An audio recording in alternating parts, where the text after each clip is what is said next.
Good evening. So,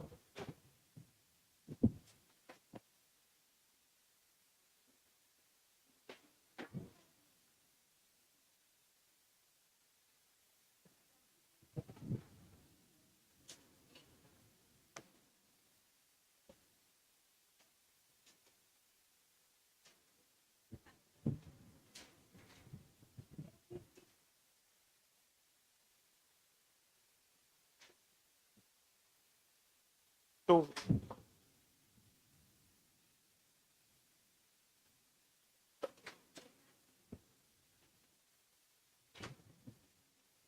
we'll start discussion in few more minutes.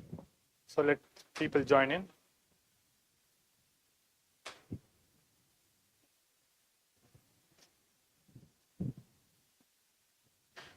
Good evening.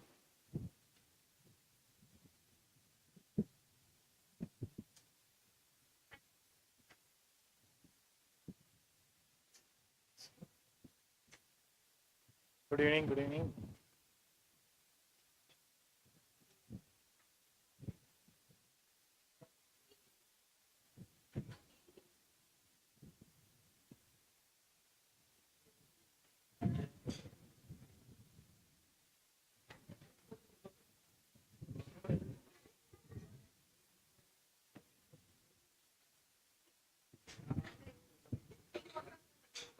So, session start பண்ணிடலாம். Charge அப்பா இருக்கீங்க எல்லாரும். So session start பண்ணிடலாம். So நேற்று ஒரு சின்ன ஒரு டெக்னிக்கல் இஷ்யூனால நேற்று லைவ் வர முடியல. ஸோ அதோட கண்டினியூட்டியா இன்னைக்கு வரும் நம்ம. ஸோ இன்னைக்கு வந்து டிரான்ஸ்போர்ட்டேஷன் இன்ஜினியரிங்கோட பார்ட் 2 பார்க்க போறோம். So next set of 30 questions பார்க்க போறோம். ஸோ அதுதான் இன்னையோட full 30 questions set of 30 questions இருக்கும். ஒவ்வொரு கொஷின்ஸும் பார்க்கலாம். லைக் முன்னாடி செஷன் மாதிரியே தான் நியூமெரிக்கல்ஸ் கம் தியரிட்டிக்கல் கொஷின்ஸ் ரெண்டுமே மிக்ஸ் அண்ட் மேட்சா இருக்கும். எல்லாமே மிக்ஸ் ஆகி இருக்கும். உங்களுக்கு ரயில்வேஸ், ஏர்போர்ட்ஸ், ஹைவே இன்ஜினியரிங் எல்லாம் மிக்ஸ்டா தான் இருக்கும் இந்த செஷன்லயும். So let's get into the session. Good evening everyone. Okay, the proposed designs இன்னைக்கு செஷனோட ஃபர்ஸ்ட் கொஸ்டின் பார்த்துடலாம். The proposed design speed for an urban expressway as recommended by IRC is dash. So proposed design speed கேட்டிருக்காங்க kilometre per ஹவர்ல for urban expressway. Option வந்து 60, 120, 80, 100. Urban expressway. Urban expressway. Question number 1 என்னவா இருக்கும்? So இதுல வந்து terrain பத்தி எதுவும் கொடுக்கல. அசிமேட்டிங் அஸ் பிளெயின் டெரைன். ஸோ நம்ம ஐஆர்சி கோட் புக் பார்த்தீங்கன்னா IRC 86/2018 table 3.1. Table 3.1 table check பண்ணுங்க என்ன வருதுன்னு பார்த்து சொல்லுங்க. அர்பன் எக்ஸ்பிரஸ்வே இந்த கீவேர்ட் இருக்கான்னு பாருங்க. அந்த ஐஆர்சி 86ல டேபிள் 3.1 எடுத்து செக் பண்ணி சொல்லுங்க.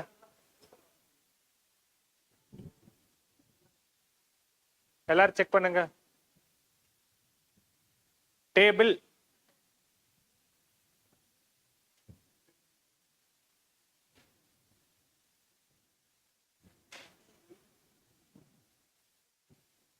அர்பன் எக்ஸ்பிரஸ்வே செக் பண்ணிட்டீங்களா எல்லாரும்? மல்டிபிள் ஆன்சர்ஸ் வச்சிருந்தீங்க எல்லாரும். சோ பாத்தீங்கன்னா உங்களுக்கு வந்து பிளெயினுக்கு வந்து எக்ஸ்பிரஸ்வேன்னு பார்த்தோன்னே 120, 100 அங்கெல்லாம் போகுது. லைக் டேபிள் எப்பவுமே செக் பண்ணிக்கோங்க. So plain, rolling, mountainous. So இந்த மாதிரி 3 கேட்டகரி இருக்கு உங்களுக்கு. So plain, rolling, mountainous. Urban எக்ஸ்பிரஸ்வேக்கு என்ன கொடுத்துருக்கோம்னு பார்த்தீங்கன்னா பிளெயினுக்கு வந்து 80, ரோலிங்க்கு வந்து 70, மவுண்டெயினுக்கு வந்து 60. ஸோ 100, 120 நம்ம எக்ஸ்பிரஸ்வே பார்த்தோன்னே நம்ம வந்து கொஞ்சம் ஹையர் எண்டா யோசிப்போம். அதுக்கு தான் டேபிள் எடுத்து பார்க்க சொன்னது. ஒரு வாட்டி நீங்க டேபிள் எடுத்து இப்ப பாத்துட்டீங்கன்னா அது உங்களுக்கு ரெஜிஸ்டர் ஆயிடும். ஸோ அதுக்கு தான் அந்த டேபிள் எடுத்து பார்க்க சொல்றது. அது ரெஜிஸ்டர் ஆயிடுச்சுன்னா இனிமேல் தப்பு பண்ண மாட்டீங்க. So it is 80 kilometre per hour. So இதுதான் ஃபர்ஸ்ட் கொஸ்டின்கான ரைட் ஆன்சரா இருக்கும். Next, which of the following statement is or true?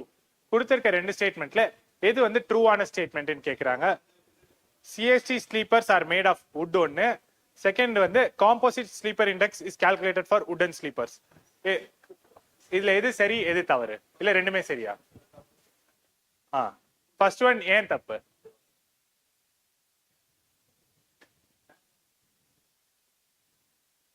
So first one ஏன் தப்பு?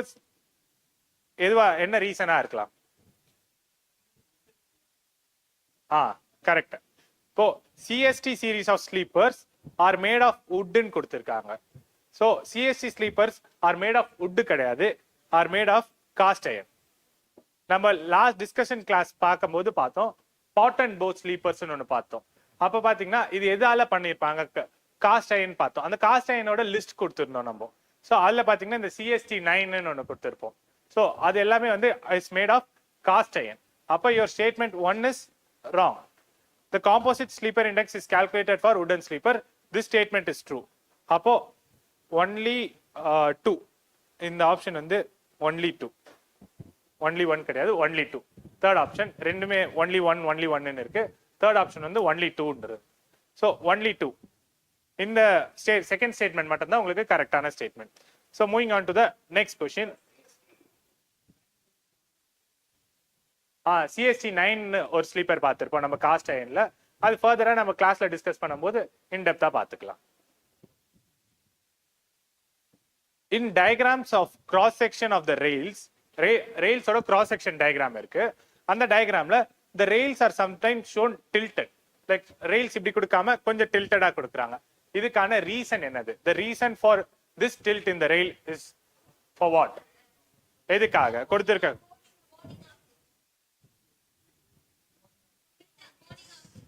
எஸ், என்னவா இருக்கும்? தேர்ட் क्वेश्चनக்கு ஆன்சர் என்னவா இருக்கும்?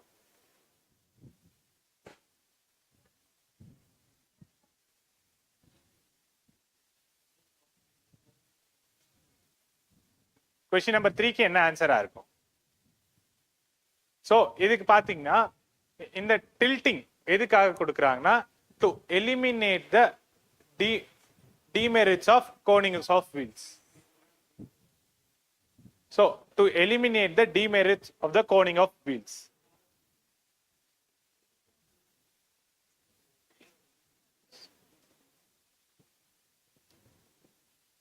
So to eliminate the demerits of coning of wheels. அதுக்கு தான் composite slipper index is calculated for yombers. I'm not sure what you are telling. So next question move பண்ணலாம். What is the specific term that is described for the 80/100 grade of bitumen? So 80/100 ன்னு கொடுத்திருக்காங்க. 80/100 grade of bitumen என்னது? Yes, it is called as penetration grade. நம்ம bitumen பொறுத்த வரைக்கும் ரெண்டு type of grading இருக்கும். bitumen பொறுத்த வரைக்கும் ரெண்டு type of grading. First use பண்ணிட்டு இருக்கிறது penetration grading. முன்னாடி யூஸ் பண்ணிட்டு இருந்தது இது எல்லாமே. ஸோ எப்படி இருக்கும்னா 40 60 அப்புறம் 80 100 இந்த மாதிரி டெசிக்னேஷன் இருக்கும். நெக்ஸ்ட் வந்து விஸ்காசிட்டி கிரேடிங். ஸோ இந்த விஸ்காசிட்டி கிரேடிங்ல பாத்தீங்கன்னா முன்னாடி பார்த்த மாதிரி VG10 VG20 VG30 VG40 இந்த கிரேடிங்ஸ்லாம் இருக்கும். ஸோ இந்த மாதிரி அனோட்டேஷன் கொடுத்திருந்தாங்கன்னா it is called as penetration grading of bitumen. இந்த 80/100 என்ன சொல்லும்? நம்மளுக்கு என்ன சொல்ல வருது? அது 8 mm மட்டும் சொல்லுதா? பெனிட்ரேஷன் நிறைய பேர் சொல்லியிருக்கீங்க. இந்த 80/100 வந்து எதை குறிக்குது?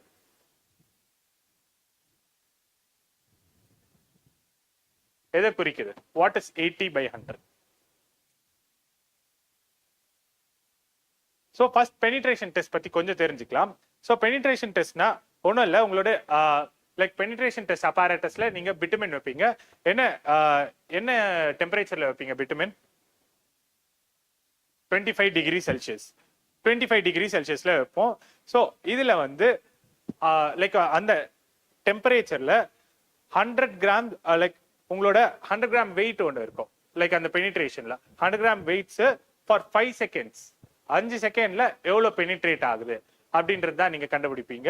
அதுதான் உங்களுக்கு பெனிட்ரேஷன் வேல்யூ. இதை பொறுத்து தான் இந்த கிரேடிங் இருந்திருக்கும். ஸோ இதுல வந்து 80/100 அப்படின்னு சொல்றாங்கன்னா it is nothing but 8 mm to 10 mm, 8 mm to 10 mm penetration. அதுதான் வந்து கொடுக்கும். ஸோ இது வந்து எப்படி சொல்லுவாங்கன்னா 80/10 to 100/10 இந்த ரேஞ்ச்குள்ள வரும். So that is nothing but 8 mm penetration to 10 mm penetration. So இந்த பெனிட்ரேஷன்ல லீஸ்ட் கவுண்ட் பார்த்தீங்கன்னா 1/10 ஆஃப் த யூனிட்னு இருக்கும். அதுதான் வந்து இந்த பெனிட்ரேஷன் டெஸ்ட்ல பண்ணக்கூடிய ஒன்று. ஸோ இந்த 80/10 80/100 இல்லை 40/60 அப்படி வந்துச்சுன்னா ஒன்றும் இல்லை. 80/100னா 8 mm penetration to 10 mm penetration இந்த ரேஞ்ச்குள்ள உங்களோட பிட்டுமனோட பெனிட்ரேஷன் வேல்யூ லை ஆகுது அப்படின்னு சொல்றது தான் இந்த 80/100. ஸோ இப்போ இந்த பெனிட்ரேஷன் கிரேடிங் யூஸ் பண்றோமா? இப்போ வந்து இந்த பெனிட்ரேஷன் கிரேடிங் நம்ம யூஸ் பண்றது இல்ல. we have moved to the viscosity grading. நம்ம வந்து இப்போ viscosity grading தான் யூஸ் பண்ணிட்டு இருக்கோம். பெனிட்ரேஷன் கிரேடிங் யூஸ் பண்றது இல்ல.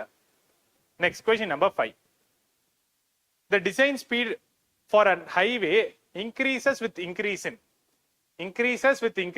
என்னவா இருக்கும்? increases with increase in. cross slope ஜாஸ்தியா இருந்தா ஸ்பீட் ஜாஸ்தி ஆகுமா?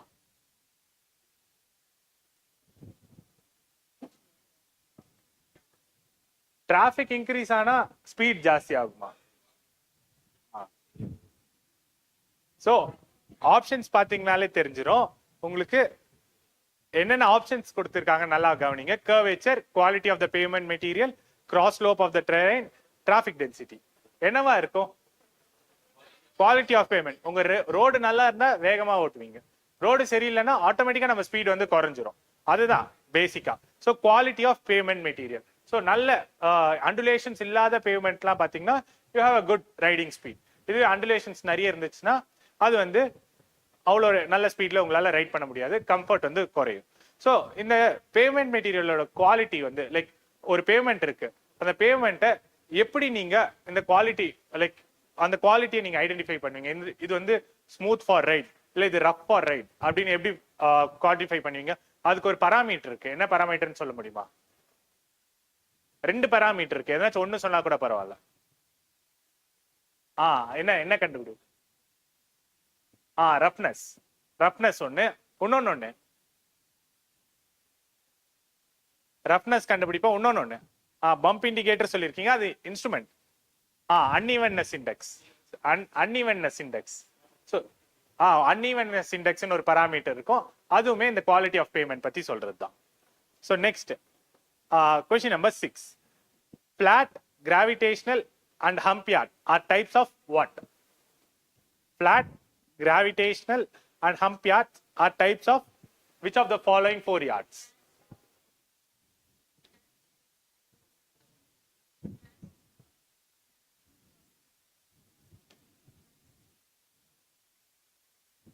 Which of the following 4?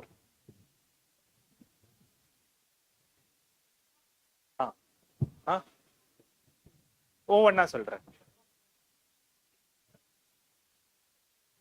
So இப்ப பாத்தீங்கன்னா ஒவ்வொன்றத்தோட டெசிக்னேஷன் பார்த்தலாம் என்னன்னு. மார்ஷலிங் யார்ட்னா மார்ஷலிங் யார்ட்ல என்ன பண்ணுவாங்கன்னா, சோ மார்ஷலிங் யார்ட்ல you go sorting of wagons. வேகன்ஸ்னா நீங்க வந்து கூட்ஸ் ட்ரெயின் பார்க்கும்போது பாத்தீங்கன்னா அதோட பில்டப் வந்து வேற மாதிரி இருக்கும். அது வந்து இந்த கோல் எடுத்துட்டு போற கூட்ஸ் ட்ரெயின்லாம் பாத்தீங்கன்னா வேகன்ஸ்ன்னு சொல்லுவாங்க எல்லாத்தையும். ஸோ அதுதான் வந்து மார்ஷலிங் யார்ட். ஸோ மார்ஷலிங் யார்ட்ல என்ன பண்ணுவோம்னா sorting of wagons. Next coaching yard. So இந்த கோச்சிங் யார்ட்ல என்ன பண்ணுவோம்னா sorting of your passenger trains. Sorting of passenger trains coaching யார்ட்ல. Next passenger yard. Passenger yard is also called as your passenger platforms. Passenger platforms. எங்க வந்து passengers வந்து இருப்பாங்களோ that is called passenger yard. It's nothing but your passenger platforms. Next is the locomotives yard. So locomotives yardனா உங்களோட engine சொல்றீங்களா, technically it is called as locomotives. So ஒரு exam கூட வரும், loco pilot தான் சொல்லுவாங்க. Like the person one who drives the engine is called as loco pilot. So loco pilotனா அந்த locomotive operate பண்ணக்கூடியவங்க, அதான் லோகோ பைலட்னு சொல்லுவாங்க. ஸோ ரயில்வே இன்ஜினியரிங்ல பொறுத்த வரைக்கும் பாத்தீங்கன்னா லோகோஸ்ன்னு சொன்னாங்கன்னா இட் இஸ் இன்ஜின். லைக் நம்ம ஃப்ரண்ட் பார்ட்ல இருக்குல்ல அதான் engine. So locomotive arts deals with logos. So இதுல பாத்தீங்கன்னா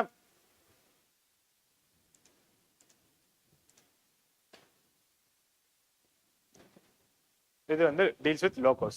The flat gravitational hump yards are types of marshalling yards.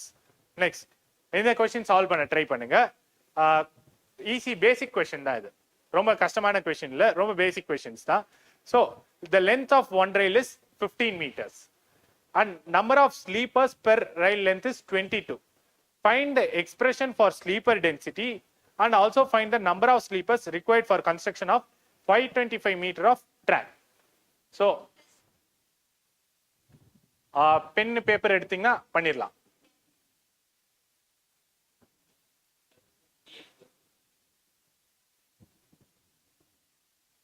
Try பண்ணி பாருங்க, ஜஸ்ட் ஒரு ட்ரை தான்.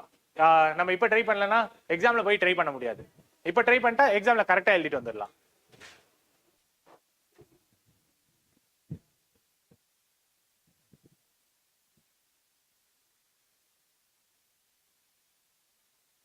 ஃபர்ஸ்ட் கிவன் டேட்டாவை நம்ம எழுதலாம். ஸோ கிவன் டேட்டா என்ன கொடுத்துருக்காங்க, ஒன் ரயில் லென்த் வந்து 15 மீட்டர்ஸ் கொடுத்துருக்காங்க.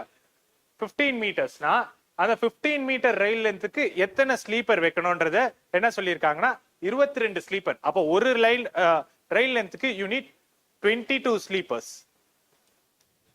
ஒரு ரயில் லென்த்துக்கு யூனிட் 22 ஸ்லீப்பர்ஸ். அப்போ 525 மீட்டர்ஸ் ஆஃப் ரயில் லென்த்துக்கு எத்தனை ஸ்லீப்பர் தேவைப்படும்?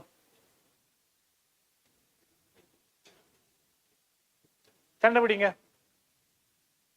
15 மீட்டர்ஸ்க்கு 22 ஸ்லீப்பர்ஸ். ஆப்டிடியூட் கொஸ்டினா அப்ரோச் பண்ணுங்க, டெக்னிக்கல் கொஸ்டினா அப்ரோச் பண்ண வேணாம். ஆப்டிடியூடா அப்ரோச் பண்ணுங்க, ஈஸியா பண்ணிடலாம். 15 plus 6 15 plus 15 plus 6 770. So you the number of sleepers வந்து 770. எப்படின்னா 15 மீட்டர்ஸ்க்கு 22 ஸ்லீப்பர்ஸ், 525 மீட்டர்ஸ்க்கு எவ்வளோ? ஸோ இது வந்து என்னது, டைரக்ட் வேரியேஷனா இன்டைரக்ட் வேரியேஷனா? Direct variation. டைரக்ட் வேரியேஷன்னா லெஃப்ட் சைட் கூட்டினா ரைட் சைடும் கூடும். அப்போ என்ன பண்ணுவாங்க, you can directly cross multiply these things. அப்போ 15 into x is equals to 22 into 525. அப்போ x வேணும்னா 22 into 525 divided by 50, 770. ஸோ 770 இங்க பாத்தீங்கன்னா ரெண்டு 770 இருக்கு. ஆப்ஷன் 1 770 தான், ஆப்ஷன் 3 770 தான். இப்போ அடுத்து நீங்க கண்டுபிடிக்க வேண்டியது ஸ்லீப்பர் டென்சிட்டி. ஸ்லீப்பர் டென்சிட்டிக்கான ஃபார்முலா என்னன்னா ஒன் ரயில் லென்த் பிளஸ் இப்போ வந்து நம்மளுக்கு என்ன சொல்லிட்டாங்கன்னா 22 ஸ்லீப் லைக் உங்களுக்கு வந்து ரயில் லென்த் வந்து எவ்வளோ, number of sleepers per length தான். சோ உங்களுக்கு ஸ்லீப்பர் டென்சிட்டி வந்து எவ்வளோ, வாட் இஸ் ஸ்லீப்பர் டென்சிட்டி? 22. இது வந்து எக்ஸ். அப்போ 22 is equals to 15 plus x. xல என்ன வரணும், 7 வரணும். அப்போ it is nothing but m plus 7.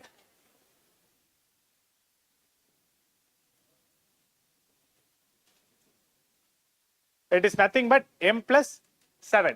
So m plus 7 பண்ணா உங்களுக்கு ஸ்லீப்பர் டென்சிட்டி கிடைக்கும். So mன்றது ஒண்ணும் இல்ல, உங்களோட ரெயிலோட length.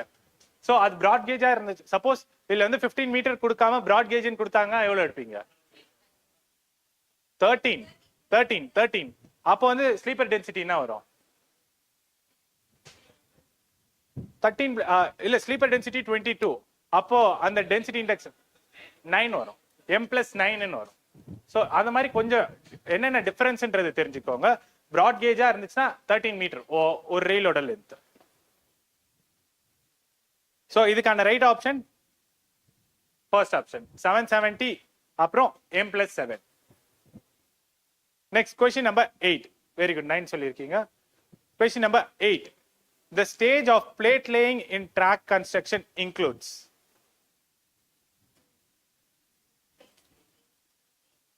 The stage of plate laying in track construction includes.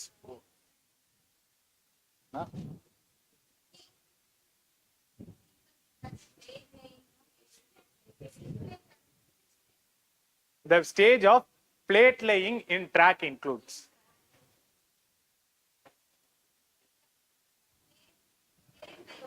So இதுக்கான ஆப்ஷன் என்னவா இருக்கும்? क्वेश्चन நம்பர் 8க்கு எது ரைட் ஆப்ஷனா இருக்கும்?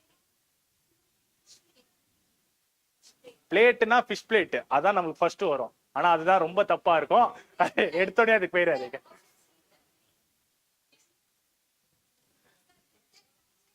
கன்ஸ்ட்ரக்ஷன் ரயில்வே கன்ஸ்ட்ரக்ஷன் ப்ராசஸ்ல பிளேட் லேயிங்னு ஒரு ப்ராசஸ் இருக்கு. அதுல கொடுத்திருக்க 4 ஆப்ஷன்ல எது இன்க்ளூட் ஆகும்?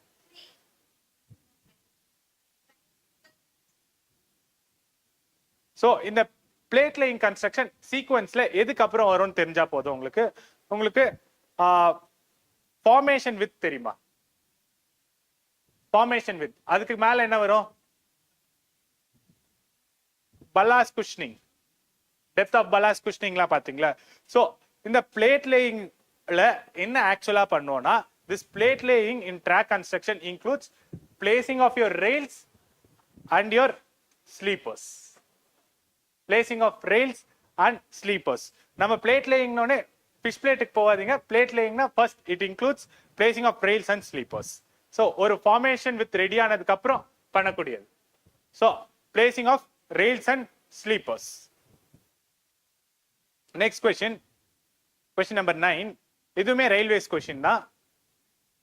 For a broad gauge track கொடுத்துட்டாங்க இங்க. ஸ்லீப்பர் டென்சிட்டி வந்து m+5. Find the number of fish plate. நீங்க கேட்ட ஃபிஷ் பிளேட் அடுத்த கொஸ்டின்லயே வந்துருச்சு. Fish plate for 1 kilometer of track.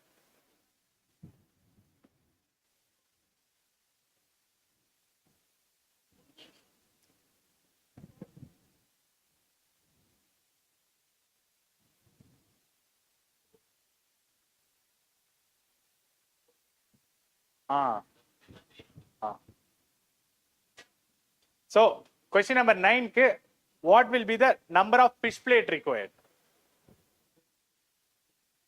So first வந்து number of rails நம்ம கண்டுபிடிக்கலாம். So number of rails, number of rails பாத்தீங்களா, length of track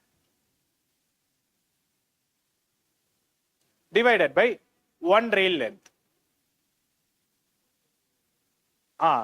ஸோ இது நம்ம வந்து மீட்டர்ஸ்லேயே எடுத்துக்கலாம் எல்லாமே. 1000 டிவைடட் பை 13, ஏன்னா ப்ராட் கேஜ் கொடுத்துருக்காங்க.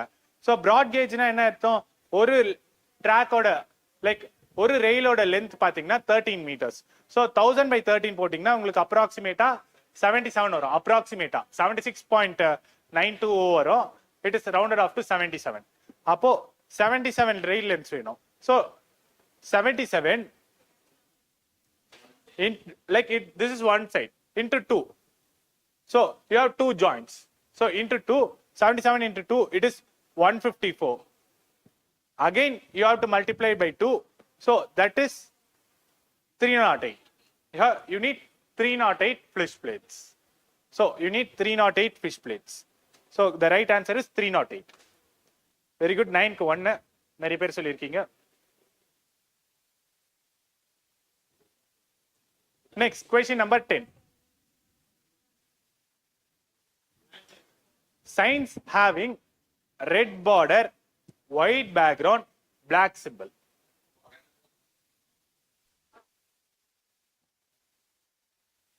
So, red border ன்னு சொல்லிட்டாங்க, white background ன்னு சொல்லிட்டாங்க, black symbol.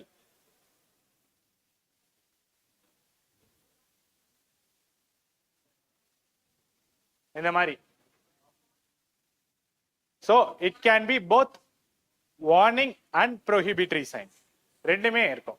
So red border, white background, black sign na it can be both your warning sign and prohibitory sign. Next, question number 11.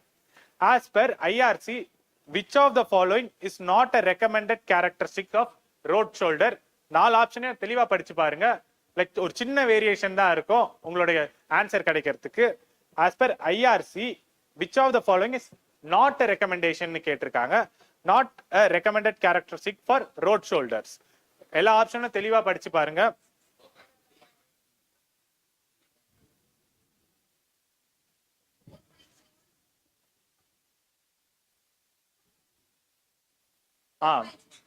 So its surface must be rough as compared to adjacent road. Yes. Color must be different. நம்ம ஊர்ல எல்லாம் ஒரே colour தான் இருக்கு, ஒன்னும் பிரச்சனை இல்ல. Next, it must be able to support a truck load in wet weather. Like அதுக்கு தான் வந்து மெயின் பர்பஸாவே இருக்கும். அப்புறம் பாத்தீங்கன்னா மினிமம் வித் வந்து 2.6 மீட்டர் கிடையாது, மினிமம் வித் இஸ் 2.5 மீட்டர். 4.6 கிடையாது, 2.5 meters.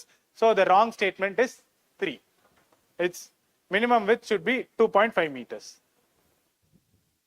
Next, இது சொல்லுங்க, ஈஸியான கொஸ்டின் தான். The clear minimum perpendicular distance between inner faces of two rails is called as.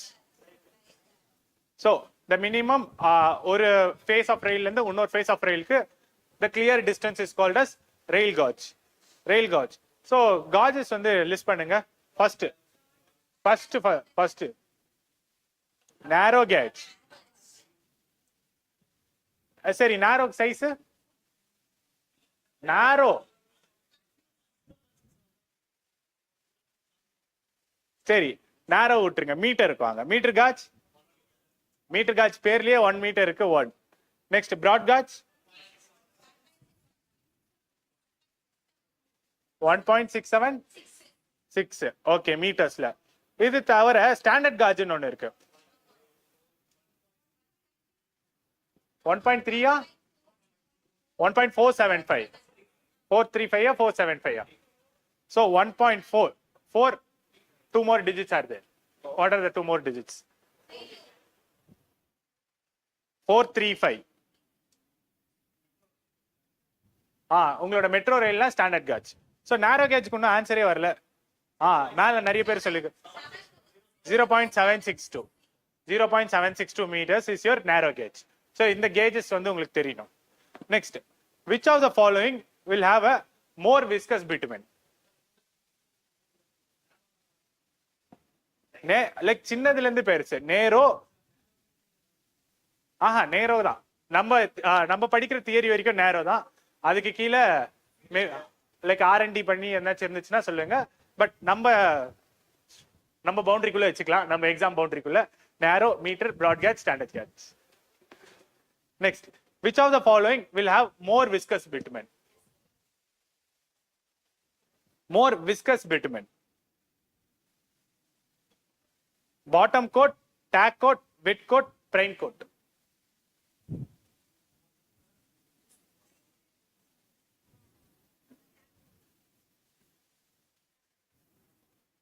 Which of the following have more viscous bitumen?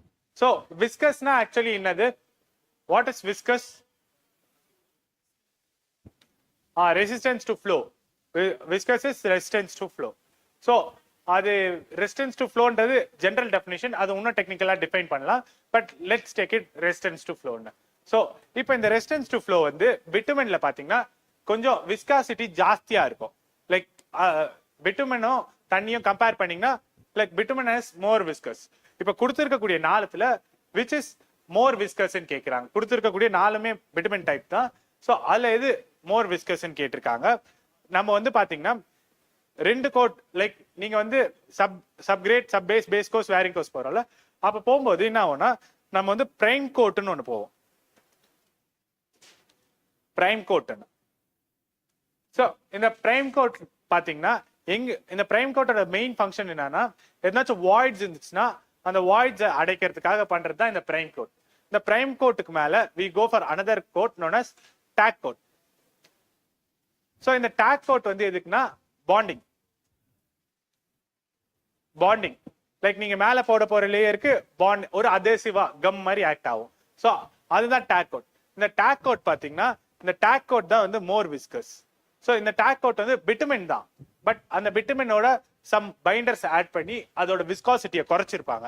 குறைச்சி அது வந்து ஃப்ளோயிங் லைக் நீங்க பாத்தீங்கன்னா இந்த ஸ்ப்ரேயிங் கன்சிஸ்டன்சில வரும். அது ஸ்ப்ரேயிங் கன்சிஸ்டன்சி. ஆனா பிட்டுமெனை வந்து நீங்க ஸ்ப்ரே எல்லாம் பண்ண முடியாது. அதோட விஸ்காசிட்டியை நீங்க குறைச்சாதான் it will come into the spraying consistency. அதுதான் வந்து டேக் கோட் தான் இதுக்கான right answer. It is more viscous. Next 14. Which of the following is one of the reasons to provide extra widening on highways?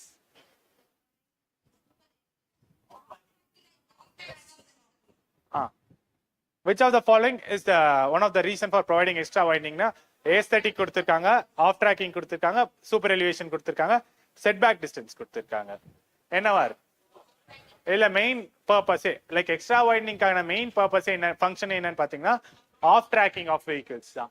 So இந்த extra widening பொறுத்த வரைக்கும் இதை வந்து ரெண்டா கிளாசிஃபை பண்ணலாம். என்னது? Mechanical extra widening, psychological extra widening. Psychological extra widening. Mechanical extra வைடனிங்கான formula, mechanical extra வைடனிங்கான formula, சைக்காலஜிக்கலுக்கு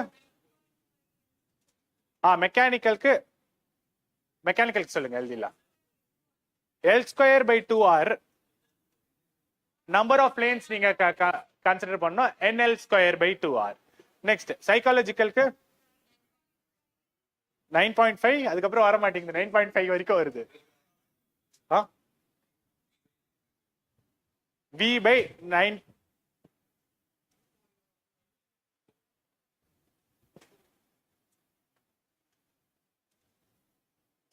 it is V by 9.5 root R. V என்ன யூனிட்?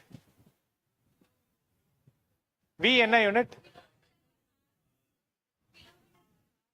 கிலோமீட்டர் பர் ஹாரா மீட்டர் பர் செகண்டா?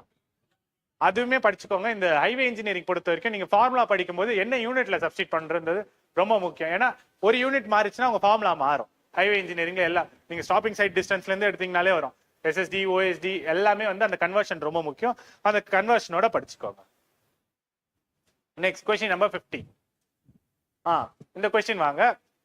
லைக் இந்த கொஸ்டின் படிச்சு பார்க்கலாம். ஃபர்ஸ்ட் என்னன்னு, the point of intersection of the obstruction clearance line and the extended plane of the runway surface on the other end of the runway is called as dash. Effective flight width, effective length of runway, base width of hangar, effective length of taxiway. Like இந்த question நம்ம முன்னாடி படிச்சது இல்லைன்னே வச்சுக்கோங்க. படிச்சது இல்லாம எப்படி நீங்க இந்த கொஸ்டினுக்கான ரைட் ஆப்ஷன் எடுத்துட்டு வரலான்றத ஐடென்டிஃபை பண்ணுங்க ஆப்ஷன்ல இருந்து.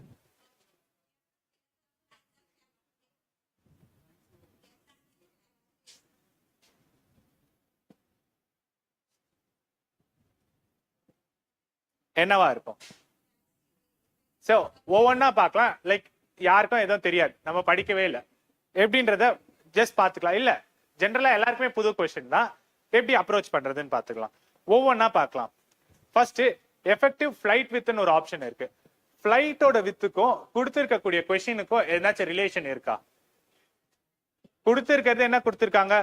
ரன்வேவோட சர்ஃபேஸ் லைக் ரன்வே பத்தி சொல்லியிருக்காங்க, அதர் எண்ட் ஆஃப் ரன்வே பத்தி சொல்லியிருக்காங்க. அப்ப அதுக்கும் ஃபிளைட் வித்துக்கும் சம்பந்தம் இருக்காதுனாச்சும்? சோ கண்டிப்பா கிடையாது. நெக்ஸ்ட் ஹேங்கர்னா என்ன சொல்லுவாங்க? ஃபிளைட் வந்து எங்க போய் like it's like repairing station for the flight, ஹேங்கர்னு சொல்லுவாங்க. சோ ஹேங்கருக்கும் ரன்வேக்கும் ஏதாச்சும் ரிலேஷன் இருக்கா? கண்டிப்பா கிடையாது. இப்ப மிச்சம் இருக்கிறது ரன்வே, டாக்ஸிவே. இதுல இருந்து எப்படி ஐடென்டிஃபை பண்றதுன்னு பாத்துக்கலாம். கொடுத்திருக்க கொஸ்டினை இன்னொரு வாட்டி பார்க்கலாம். the point of intersection of the obstruction clearance line. So இந்த அப்ஸ்ட்ரக்ஷன்ன்றது எங்க நடக்கும்? டேக் ஆஃப் ஆகும்போது தான் இந்த அப்ஸ்ட்ரக்ஷன்ன்ற இந்த பாயிண்டே வரும். சோ அப்ஸ்ட்ரக்ஷன் கிளியரன்ஸ் லைன்ன்றது உங்க டேக் ஆஃப் ஆகும்போது தான் வரும். சோ டேக் ஆஃப் எங்க நடக்கும்? ரன்வேல தான் நடக்கும். சோ டாக்ஸிவேக்கோ ரன்வேக்கோ என்ன லைக் இந்த கொஸ்டினை ரிலேட் பண்ணலாமா டாக்ஸிவேவோட? இல்ல, you can't relate it to the taxiway. The correct option is the effective length of runway. அதுதான். லைக் இப்படி தெரியலனா கூட கொஞ்சம் ரிலேட் பண்ணி பாத்தீங்கன்னா you can come to the right answer. Like இது வந்து என்னன்னா இந்த டெஃபினிஷனுக்கான லைக் எஃபெக்டிவ் லென்த் ஆஃப் ரன்வேக்கான எக்ஸாக்ட் டெஃபினிஷன், அது இங்கிலீஷ் டேர்ம்ஸ்ல எக்ஸாக்ட் டெஃபினிஷன் அது. ஸோ அதுதான். கொஞ்சம் டெஃபினிஷன்ஸ்லாம் படிச்சு வச்சுக்கிட்டோம்னா நமக்கு யூஸ்ஃபுல்லா இருக்கும். டெஃபினிஷன் தெரியலன்னா நம்மள தெரிஞ்சதை வச்சு எப்படி ஆன்சர் பண்ணலாம் அப்படின்றது தெரிஞ்சுக்கோங்க. ஏன்னா ஹேங்கர் வந்து ரிலேட்டடே கிடையாது, ஃபிளைட் வித் ரிலேட்டடே கிடையாது. இந்த ரன்வே டாக்ஸிவே வச்சு கொஞ்சம் கிளாஸிஃபை பண்ணிட்டீங்கன்னா ஈஸியா இருக்கும். Next, which of the following joint primarily relieves tensile stress in a concrete pavement? எந்த joint releases tensile stress in a concrete pavement?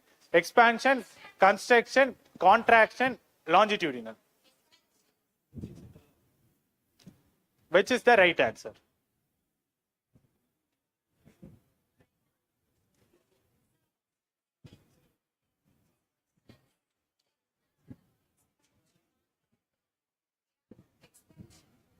எக்ஸ்பான்ஷனா கான்ட்ராக்ஷனா கன்ஸ்ட்ரக்ஷனா லாஞ்சிடியூட்னலா?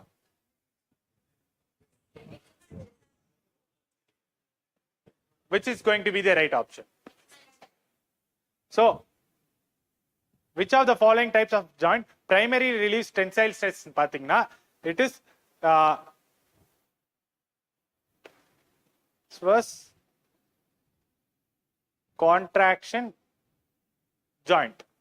So in the joint oda function enna it relieves both your tensile stress and also bending stress.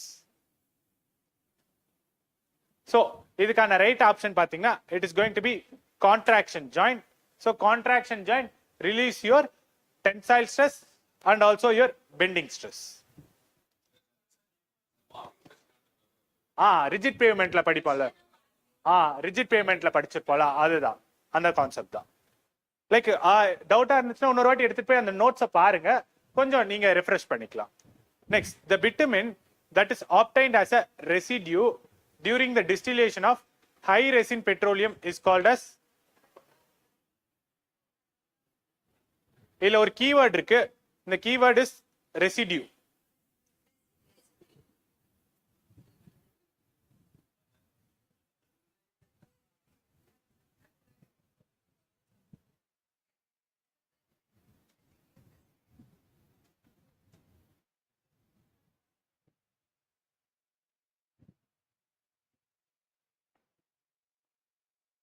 So bitumen that is obtained as a residue during the distillation of high resin petroleum is called as residual bitumen. So residual bitumen தான் வந்து அந்த like அந்த distillation processல கிடைக்கக்கூடிய residue வச்சு சொல்றதா residual bitumen. So what is cutback bitumen?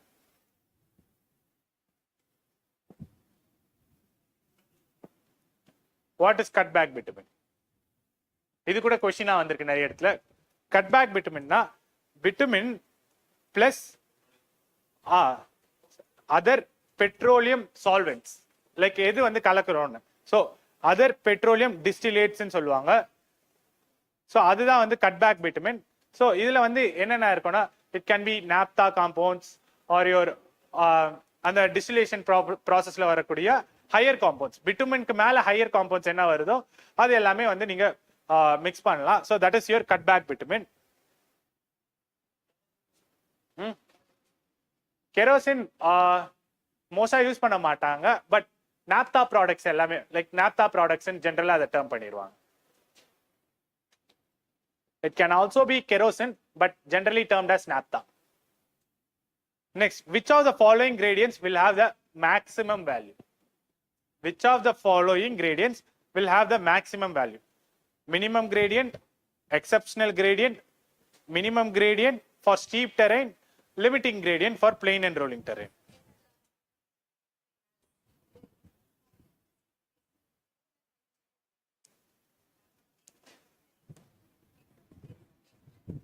So over gradient paathalam.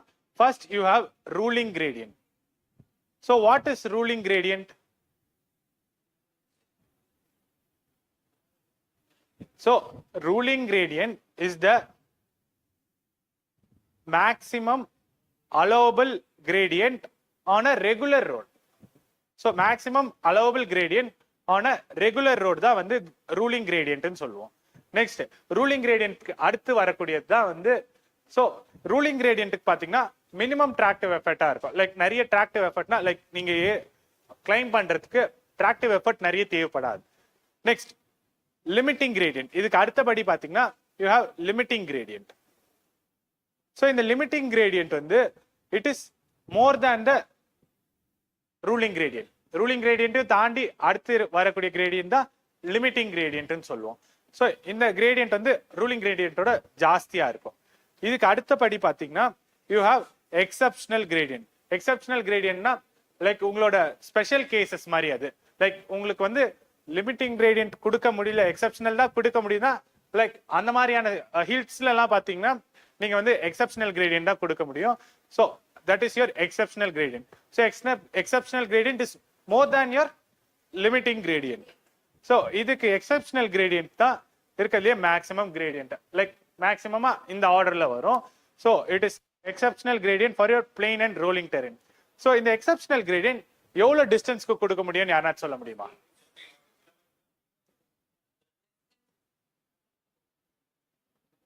So இந்த exceptional gradient எவ்வளவு லென்த்துக்கு கொடுக்க முடியும்னு சொல்ல முடியுமா?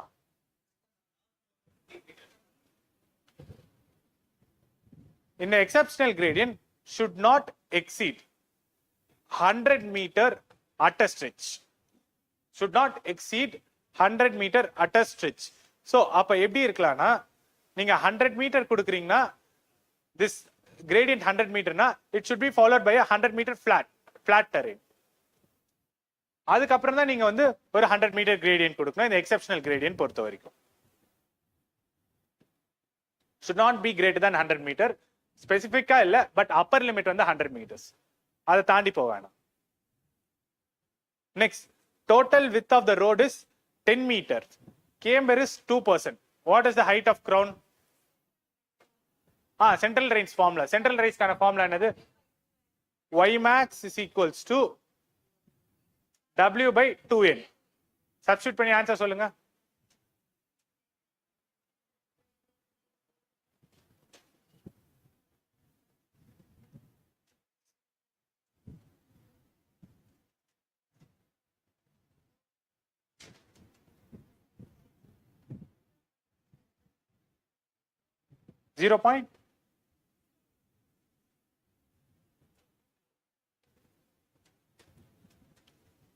What is the right answer for option number for question number 19? So நமக்கு ஃபார்முலாவும் எழுதியாச்சு. Y max is equals to W by 2N. Maximum central raise கான formula 0.01 வருதா? So first Y max is equals to W. W stands for width of the road. Width எவ்வளோ? 10 divided by 2 into N. N என்ன போடணும்? 2% னா இது வந்து 1 in N எழுதணும்னா it is 1 in 50. 1 in 50. So 2% னா என்ன கன்வெர்ட் பண்ணும்போது it is 1 in 50. So 1 in 50 னா N வந்து உங்களுக்கு 50. 2% னா 1 in N ஃபார்மேட்ல எழுதும்போது it is 1 in 50. So இப்போ இதை சால்வ் பண்ணி ட்ரை பண்ணுங்க. 1 by 10 வரும். So it is 0.1 meters. Calculatorலாம் தேவையில்லை, நார்மலாவே சால்வ் பண்ணிடலாம். It is going to be 0.1 meters.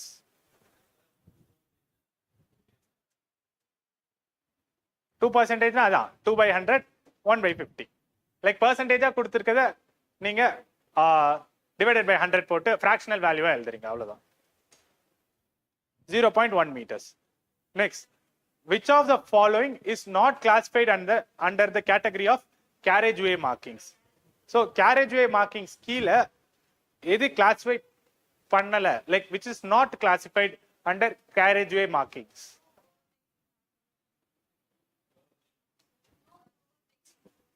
No overtaking carriagewayல மார்க் பண்ணாம வெளியே மார்க் பண்ண முடியாது நம்மளால. ஏன்னா carriagewayல தான் நம்ம, ஏன்னா carriagewayல தான் வெஹிக்கிள் டிராவல் ஆக போகுது, அங்கதான் வந்து நோ ஓவர்டேக்கிங் ஜோன் இருக்கு. இப்போ carriageway markings ஜெனரலா என்னென்னதுன்றது நம்ம பார்த்துடலாம். carriageway markingல ஜெனரலா you have centre line marking. Centre line marking. Next you have traffic lanes. Lanes பிரிச்சிருந்தாங்கன்னா traffic lanes you have. Traffic lanes.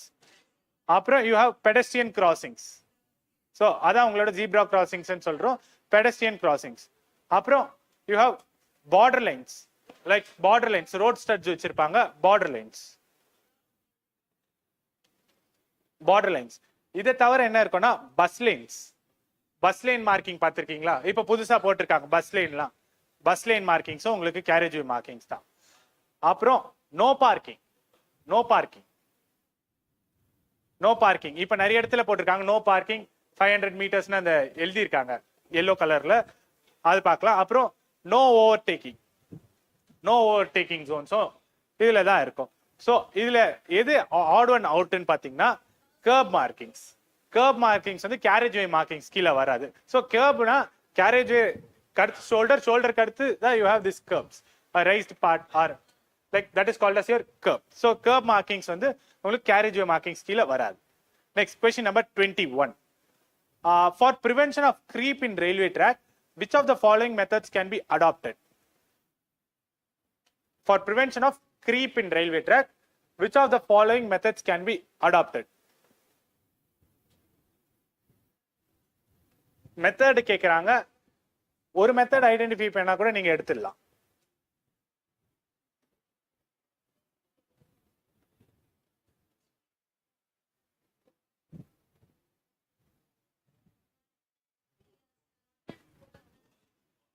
So avoid fast movement of trains.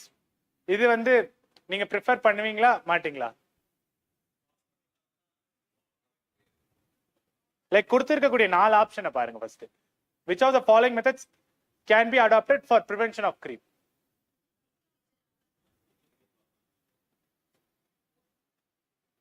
So in the creep ko, in the fast movement of trains, creep indicators, steel sleepers, anchors below the rails, generally creep avoid பண்ணனும்னா என்ன பண்ணணும்? கொடுத்திருக்கக்கூடிய 4 ஆப்ஷன்ல anchors below rails பண்ணணுமா பண்ணக்கூடாதா? ஜெனரலா பண்ணணும். கண்டிப்பா anchors below the rails பண்ணணும். சோ ஏனா அது ஒரு பேசிக் ஃபங்க்ஷனா இருக்கும் உங்களுக்கு. சோ இப்போ ஆப்ஷன் 2 வந்து எனக்கு கரெக்ட்னு தெரிஞ்சிச்சு. அப்ப இது வராது. மிச்சம் இருக்கக்கூடிய 3 ஆப்ஷன்ல தான் ஏதோ ஒரு option. either it's 1 2 3 or 2 and 3 or 2 and 4. என்னவா இருக்கும்? ஆப்ஷன் 2 தெரிஞ்சிச்சு. லைக் செகண்ட் ஸ்டேட்மெண்ட் ஓகேன்னு தெரிஞ்சிச்சு. அடுத்து so using anchors below the rail, so use of steel sleepers. so இதுதான் வந்து prevention of creep in railway track க்கு. so using anchor below the rails and using of steel sleepers தான் வந்து will prevent your creep in railway track. so it is both 2 and 3, both 2 and 3. Next, which of the following statement is are true regarding the soil required for subgrade in road construction? So உங்களோட subgrade இருக்கு. அந்த subgrade ஓட function or subgrade ஓட properties தெரிஞ்சாலே நம்ம இத answer பண்ணிடலாம். இதுல வந்து எந்த ஸ்டேட்மெண்ட் ஆர் ட்ரூன்னு கேக்குறாங்க. True statements. So it must have good permeability and good drainage characteristics. True. True. It must undergo high volume change. False. It should not go high volume change. It must have high bending strength. Bending வந்து உங்களுக்கு top most லேயர்ல தான் வரும். It should be uniformly graded. Yes. It should be uniformly graded. It should be well graded. It should be uniformly graded. Well graded. Uniform பார்த்தோனே force இறங்கியாச்சு. So it should be well graded. So என்ன கேட்டிருக்காங்க? soil required for subgrade. அப்ப என்னவா இருக்கணும்? well graded soil இருக்கணும். uniformly gradedனா ஒரே size வந்துரும். so well graded இருந்தா உங்களுக்கு voids கம்மி ஆகும். so it should be well graded. அப்போ இந்த ஸ்டேட்மெண்ட்டும் wrong. அப்போ கரெக்ட் ஸ்டேட்மெண்ட் கேட்டிருக்காங்க. it is only one. it is only one. so நம்ம ஃபாஸ்டா பார்க்கும்போது யூனிஃபார்ம் வந்து நமக்கு கரெக்டா இருக்க மாதிரி தெரியும். யூனிஃபார்ம் கிடையாது. it is well graded. next question number 23. இந்த கொஸ்டின் வந்து கொஞ்சம் detailed part of railway engineering தான். இது வரைக்கும் நம்ம படிக்கலன்னா பரவாயில்ல. இப்போ கொஸ்டின் படிச்சு நம்ம தெரிஞ்சுக்கலாம். இது கொஞ்சம் டீடைல்டா இருக்கும். ரயில்வே இன்ஜினியரிங்கோட கோர் பார்ட்டா இருக்கும். ஒன்றும் இல்லை, இந்த ஏபிசிடிலாம் வந்து டெஃபினேஷனோட டெர்மினாலஜி, இது வந்து அதோட எக்ஸ்பிளனேஷன் கொடுத்துருப்பாங்க.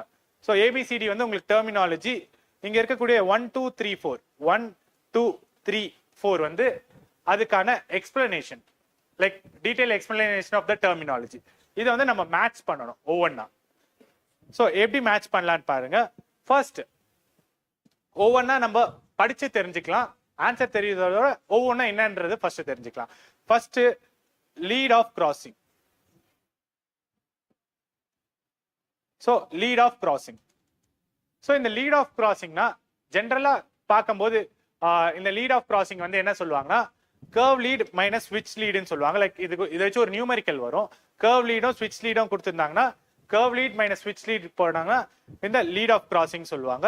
இல்லைன்னா இந்த லீட் ஆஃப் கிராசிங் என்னவோ சொல்லலாம்னா it is nothing but it is the distance between the theoretical nose of crossing and heel of ஸ்விட்ச். அதுதான் வந்து உங்களுக்கு lead of crossing. So theoretical nose of கிராசிங்னா லைக் எக்ஸாக்டா வரைய முடியலனாலும் கொஞ்சம் இது வந்து கிட்டத்தட்ட இந்த ரீஜன் வந்து தியரிட்டிக்கல் நோஸ் ஆஃப் கிராசிங் சொல்லுவாங்க, இது வந்து ஆக்சுவல் நோஸ் ஆஃப் கிராசிங் சொல்லுவாங்க. ஸோ இந்த ஒவ்வொரு ரயில்ஸ்க்கும் ஒவ்வொரு நேம்ஸ் இருக்கும் இந்த கிராசிங் வரப்போ. ஸோ இதுதான் வந்து theoretical lead of crossing, actual lead of crossing. Lead of crossing என்ன சொல்லுவாங்கன்னா, it is nothing but distance between the theoretical nose of crossing and heel of ஸ்விட்ச். இதுதான் வந்து லீட் ஆஃப் கிராசிங்கான டெஃபினேஷன். நெக்ஸ்ட் ஸ்விட்ச் லீட். இந்த ஸ்விட்ச் லீட்கான டெஃபினேஷன் என்னன்னு பார்த்துடலாம். ஸ்விட்ச் லீட் ஸோ என்னவா இருக்கும்? Any idea? ஸ்விட்ச் லீட்கான டெஃபினேஷன் கொடுத்துருக்கக்கூடிய 4ல என்னவா இருக்கும்?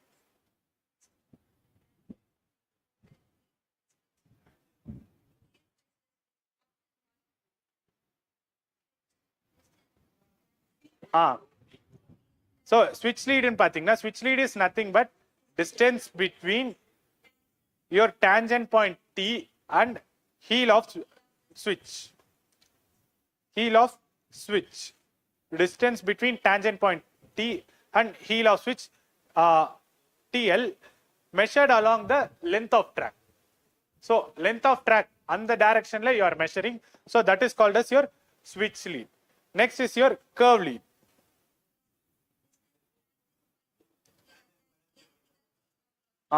Curve lead is nothing but your distance between your tangent point to the theoretical nose of crossing. அதுதான் வந்து is your curve lead. Next, heel divergence. And the tongue rail at the heel of the switch.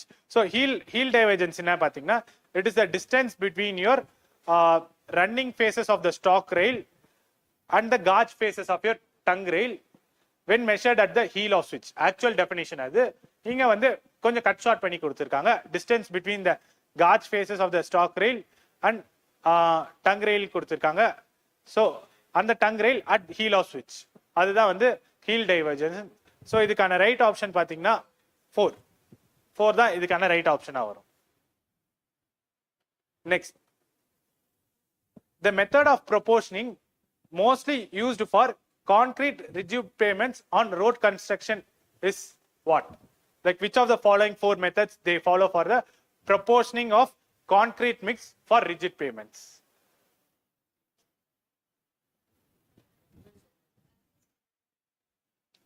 Arbitrary proportion, IRC 44, maximum density method, surface area method.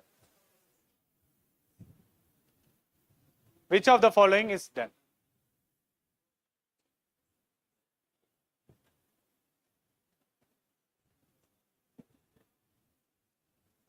Which of the following is done?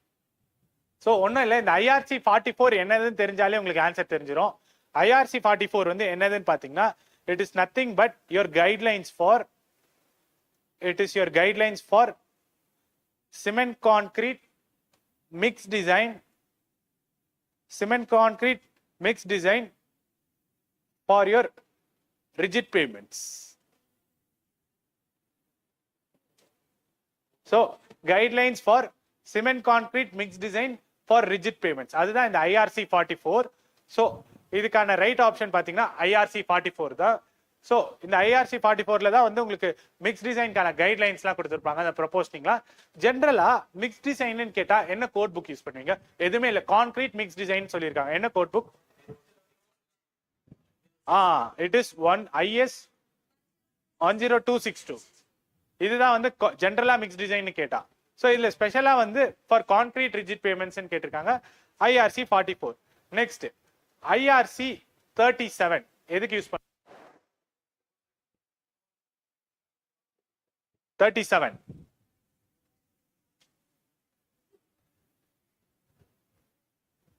IRC 37.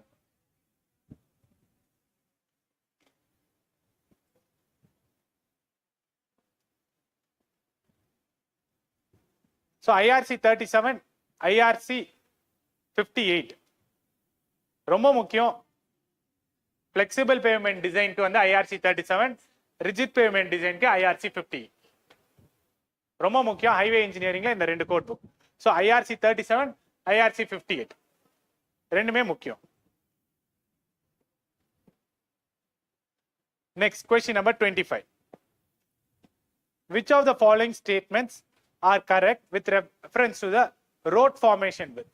So road formation width na கொடுத்திருக்கக்கூடிய 4 ஸ்டேட்மெண்ட்ல எது கரெக்ட்னு கேக்குறாங்க. road formation widthல என்னென்னலாம் include ஆகும்ன்றது உங்களுக்கு தெரிஞ்சாலே போதும். you can choose the right answer.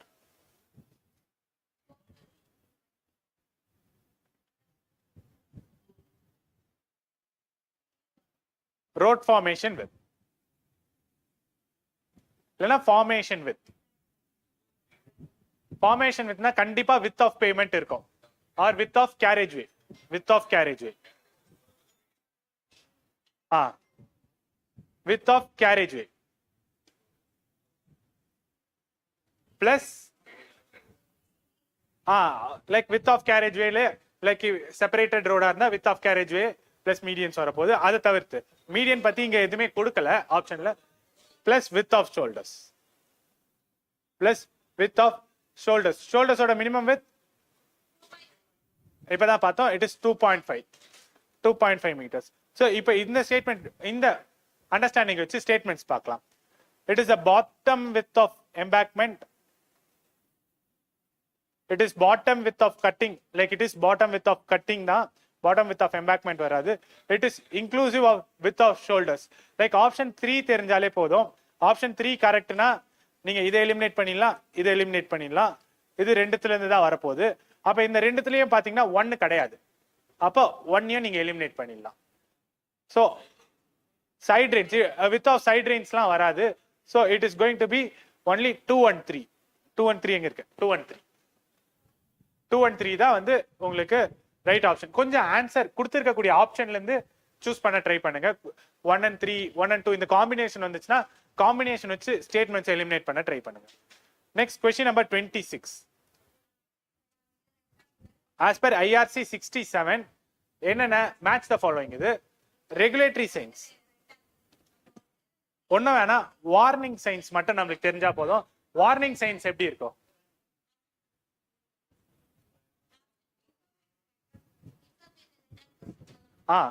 So warning sign கண்டிப்பா இந்த triangle ஷேப்ல தான் இருக்கும். சோ வார்னிங் சைன் வந்து triangular shape.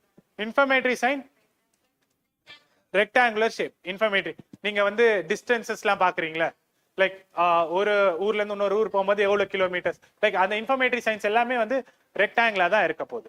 So rectangle. Warning signs ட்ரையாங்கிள்னு தெரிஞ்சிடும். அப்ப மிச்சம் இருக்கிறது regulatory sign. It is going to be in circular shape. so it is yes நிறைய பேர் சொல்லிருக்கீங்க வார்னிங் வந்து triangular shape. so option number 2 A2 B3 C1 இதான் வந்து right option. next question number 27. next, an artificial marine structure used for berthing of ships and vessels for sheltering, repairing and designing is called as?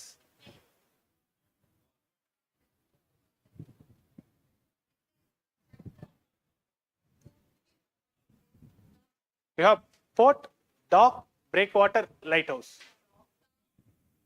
why not port?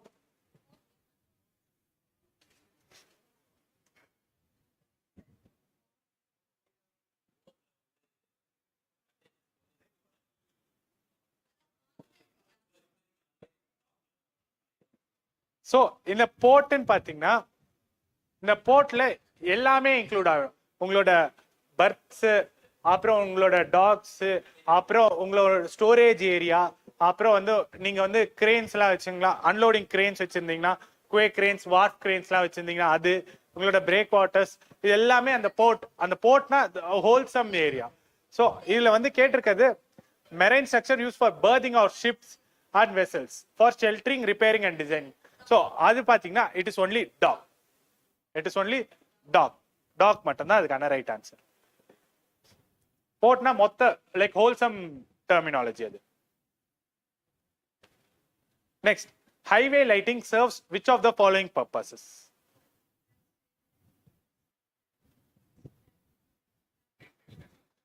ஒவ்வொன்றா நீங்க படிச்சு பாருங்க, படிச்சு பார்த்தாலே தெரியும். Highway lighting serves which of the following purposes? prevents accidents, கரெக்டா? Correct. increase in traffic capacity, நீங்க வந்து ஒரு ரெண்டு ஹைவே இருக்கு, A to B க்கு போறீங்க, ஒரு ஹைவேல வந்து லைட்டிங் வந்து நல்லா இருக்கு, இன்னொரு ஹைவேல லைட்டிங் சரியா இல்லை, லைட்டிங்கே இல்லை, ஸ்ட்ரீட் லைட்டிங்கே இல்லை. எந்த ஹைவே வந்து அந்த டிரைவர் சூஸ் பண்ணுவாங்க? அப்ப எல்லா டிரைவர்ஸும் லைட்டிங் அதிகமா இருக்க ஹைவே சூஸ் பண்ணா அங்க வந்து லைக் உங்களோட அந்த ரோடோட கெப்பாசிட்டி இன்க்ரீஸ் ஆகும், லைக் அந்த ரோடோட டிராபிக் கெப்பாசிட்டி இன்க்ரீஸ் ஆகும். Next, increase in safety against the crime. Safety தான், லைக் கிரைம்ல சேஃப்டி ஜாஸ்தியா இருக்கும், லைட்டிங் இருந்துச்சுன்னா safety is high. So this is increase in green cycle time. Like உங்களுக்கு ஹைவே லைட்டிங்க்கும் சிக்னலோட கிரீன் டைமுக்கும் ரிலேஷன் கிடையாது. ஏன்னா கிரீன் டைம் வந்து டே டைம்லயும் இருக்க போது, நைட் டைம்லயும் இருக்க போகுது. ஆனா ஹைவே லைட்டிங்ன்றது நைட் டைம்ல மட்டும் தான் இருக்க போகுது. So it is not related, it is only 1, 2 and 3. Next, which of the following is the main function of submerged curbs in rural roads? So கொடுத்திருக்கிறது ரூரல் ரோட்ஸ், அதுல சப்மர்ஜ் கர்ப்ஸோட ஃபங்க்ஷன் கேட்கிறாங்க. To prevent water லாகிங்கா, to provide parking ஸ்பேஸா? கண்டிப்பா parking space வராது. ரூரல் ரோட்ல பார்க்கிங் ஸ்பேஸ் அந்த டெர்மினாலஜியே வர போறது இல்ல. To prevent animals come on the road. Submerge கர்ப்ஸும் அனிமல்ஸ் கம் ஆன் த ரோடும் ரிலேட் ஆகாது. ஸோ ரெண்டு இருக்கு, water logging, to provide lateral confinement.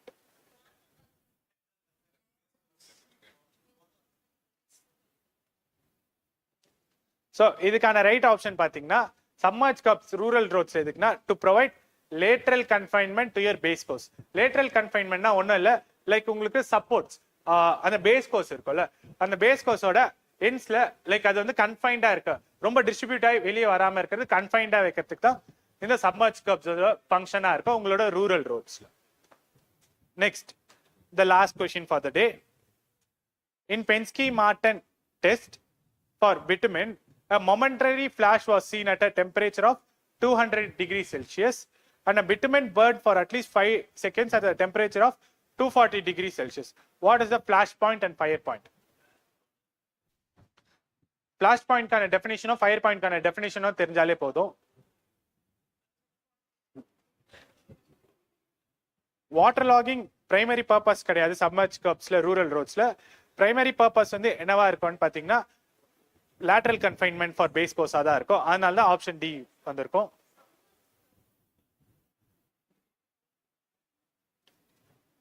So Penske-Martin test பொறுத்த வரைக்கும் அந்த Penske-Martin டெஸ்ட்ல ஃபிளாஷ் அண்ட் ஃபயர் பாயிண்ட் கண்டுபிடிப்போம். Flash and flash point, fire point ரெண்டு கண்டுபிடிப்போம். ஃபிளாஷ் பாயிண்ட்னா என்னது? ஃபர்ஸ்ட் ஃபிளாஷ் பாயிண்ட்னா what is your flash point? இந்த கொஸ்டினுக்கு ஆன்சர் ஈஸியா எடுத்துடலாம், அது என்ன ஆர்டர்ல கொடுத்துருக்காங்களோ அதுதான் வரும் ஆன்சர். பட் ஃபிளாஷ் பாயிண்ட்னா என்னது?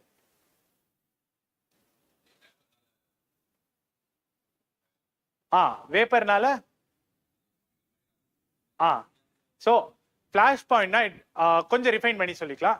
It is the lowest temperature at which the lighter can ignite the vapours of bitumen is called as flash point. So இன்னொரு வாட்டி சொல்றேன், it is the lowest temperature at which the lighter, நீங்க ஒரு lighter வச்சிருக்கீங்க, lighter can ignite the vapours of bitumen. Ada is your flash point. Next, what will be the fire point? It is the lowest temperature at which the bitumen itself ignites without any lighter. Like நீங்க எந்த ஒரு lighting சோர்ஸும் கொடுக்க வேணாம், the bitumen itself gets ignite. So இப்போ இந்த statements பாருங்க. So என்ன கொடுத்திருக்காங்க? Momentary flash was seen at a temperature of 200 degree. Bitumen burned for at least 5 seconds at a temperature of 240. அப்ப burned ன்னு கொடுத்திருந்தா அது என்ன இருக்கும்? அது ஃபயர் பாயிண்ட். அப்ப fire point, flash and fire point. Fire point வந்து 240, ஃபிளாஷ் பாயிண்ட் என்னவா இருக்கும்? 200. So 200 Celsius and 240 degrees Celsius. So 200 is your flash point, 240 is your fire point. இதுதான் வந்து flash and fire point. So இதுதான் with respect to your transportation engineering. So transportation இன்ஜினியரிங்ல நீங்க எல்லாமே concentrate பண்ணி படிக்கணும். கம்மிங் இயர்ஸ்ல எல்லாம் பாத்தீங்கன்னா நம்ம ரயில்வேஸ்லாம் விட்டுருவோம், ரயில்வேஸ் டிராஃபிக்லாம் விட்டுருவோம். ஆனா ரயில்வேஸ் டிராஃபிக்ல இருந்து தான் நிறைய கொஸ்டின் வருது, நியூமரிக்கல்ஸே வருது டிராஃபிக் ரயில்வே இன்ஜினியரிங்ல இருந்து. ஸோ ரயில்வே இன்ஜினியரிங்கை கொஞ்சம் கான்சென்ட்ரேட் பண்ணி படிங்க.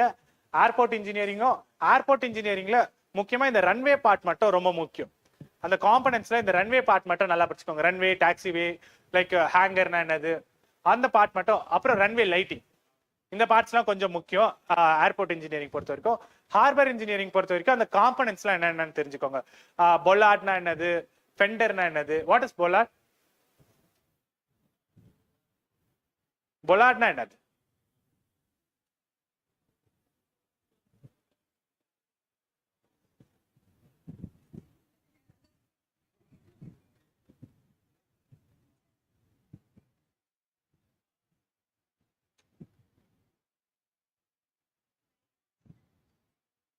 இந்த மாதிரி இருக்கும் தெரியுமா? உங்களோட பர்த்தோட மேல பாத்தீங்கன்னா அந்த பர்த்திங் லைன் இருக்கும், அந்த ரோப் மாதிரி இருக்கும், பர்த்திங் ரோப். அந்த ரோப்பை டைப் பண்றது வந்து இந்த பொலார்ட்ல தான் டைப் பண்ணுவாங்க. So that is called as bollard. Next, what is fender? இது வந்து உங்களோட பர்த், இது உங்களோட பர்த், இது உங்களோட வெசல். இது உங்களோட வெசல்னா இந்த பெர்த்தும் வெசலும், இந்த வெசலோட இம்பாக்ட் டைரக்டா போய் உங்க பர்த்ல அடிச்சா உங்க ஸ்ட்ரக்சர் ஃபெயில் ஆயிடும். ஸோ அப்போ இங்க வந்து அதோட ஷாக் அப்சர்வ் பண்ண you have a fender like thing. So that is called as fenders. So ஃபெண்டர்ஸ்ல நிறைய டைப் இருக்கும். Arch type fenders, cone type fenders, அதெல்லாம் நிறைய டைப்ஸ் இருக்கு. ரோலிங் ஃபெண்டர்ஸ் அதெல்லாம் இருக்கு. ஸோ இந்த மாதிரி ஒரு சில டெர்மினாலஜிலாம் தெரியணும். அப்புறம் டேர்னிங் சர்க்கிள் எல்லாம் இருக்கு. டேர்னிங் சர்க்கிள்லாம் வேர் ஷிப் டர்ன்ஸ். அப்புறம் டக் போட்டோட ஃபங்க்ஷன் என்னது? வெளியே இருக்க கப்பலை ஹார்பர் உள்ள லைக் உள்ள க்ளோஸ் ஏரியாக்குள்ள எடுத்துட்டு வர்றது, அதான் ஃபங்க்ஷன் ஆஃப் டக் போட்ஸ். இதெல்லாம் வந்து போர்ட் அண்ட் ஹார்பர் ஸ்ட்ரக்சர்ஸ்ல நீங்க தெரிஞ்சிருக்கணும். அதுக்கு அடுத்து வந்து பிரேக் வாட்டர் பத்தி தெரிஞ்சிருக்கணும். பிரேக் வாட்டர் பத்தி கண்டிப்பா தெரிஞ்சிருக்கணும். ஸோ பிரேக் வாட்டர் என்ன ஃபங்க்ஷன் பண்ணுதுன்னு தெரிஞ்சாலே போதும், அந்த லெவலுக்கு போதும். லைக் அது வந்து இன்னர் ஹார்பரோட காம், லைக் அந்த உள்ள இருக்கக்கூடிய ரீஜனை காமா மெயின்டைன் பண்றதுக்கு தான் நம்ம பிரேக் வாட்டர் யூஸ் பண்ணுவோம். அப்புறம் இன்னொரு டேர்ம் இருக்கும் அந்த பிரேக் வாட்டர்ல. அந்த பிரேக் வாட்டர் மேல ஒரு சில ஸ்ட்ரக்சர்ஸ் வைப்போம். அந்த ஸ்ட்ரக்சர் அந்த ஸ்ட்ரக்சர் நேம்ஸ்லாம் தெரியணும். ஸோ என்னன்னு பாத்தீங்கன்னா லைக் இப்படி இருக்கும் அந்த ஸ்ட்ரக்சர். எக்ஸாக்டா வரைய முடியலனாலும்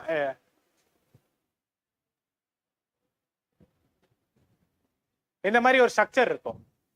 so these are called as like இதெல்லாம் வந்து பிரேக் வாட்டர் ஸ்ட்ரக்சர்ஸ்ல வரக்கூடிய அந்த உங்களோட அவுட்டர் லேயர்ல இந்த மாதிரி ஸ்டோன்ஸ் வச்சிருப்பாங்க. ஸோ டெட்ராபாட்ஸ், அக்ரோபாட்ஸ் நிறைய இருக்கு. நிறைய அதோட இது ஜாமெட்ரி வச்சு பிரிப்பாங்க, டெட்ராபாட்ஸ், அக்ரோபாட்ஸ்னு. ஸோ அந்த ஸ்ட்ரக்சர் பத்திலாம் ஜஸ்ட் ஒரு ஐடியா இருந்தா போதும் ஹார்பர் இன்ஜினியரிங் பொறுத்த வரைக்கும். அப்புறம் ஹைவே இன்ஜினியரிங்ல கண்டிப்பா உங்களுக்கு ஜாமெட்ரிக்கல் டிசைன் தெரியணும். அப்புறம் வந்து உங்களுக்கு உங்களோட டிசைன், ஃபிளெக்சிபிள் பேமெண்ட், ரிஜிட் பேமெண்டோட டிசைன்ல மெட்டீரியல்ஸோட டெஸ்டிங் கண்டிப்பா தெரிஞ்சிருக்கணும். எந்த மெட்டீரியல் பிட்டுமென் வந்து எப்படிலாம் டெஸ்ட் பண்றாங்க, what are the different test, அதோட பராமீட்டர்ஸ், அப்புறம் functions of subgrade, subbase, base course, wearing course, binder course, அப்புறம் என்னென்னலாம் வேற என்னென்ன ஃபங்க்ஷன்ஸ் இருக்கோ எல்லாமே தெரிஞ்சிருக்கணும். இது வரைக்கும் தெரிஞ்சாலே போதும். Almost 90% of the questions answer பண்ணிடலாம். 10% வந்து எப்படி இருந்தாலும் கண்டிப்பா அவுட் ஆஃப் பாக்ஸ்ல இருந்து தான் வரும். ஸோ அது எப்படின்னா ஆப்ஷன்ஸ் பார்த்து நீங்க படிச்ச நாலேஜ் வச்சு எப்படி ஆன்சர் பண்ணலான்றது பார்த்துக்கோங்க. அதுதான் வந்து கொஞ்சம் முக்கியமான பாயிண்டா இருக்கும். ஸோ இது வரைக்கும் தெரிஞ்சாலே போதும். லைக் நம்ம நல்லா இந்த டிரான்ஸ்போர்ட்டேஷன் இன்ஜினியரிங் இதெல்லாம் பார்த்தீங்கன்னா உங்களுக்கு mark gaining areas SSC JE பொறுத்த வரைக்கும்.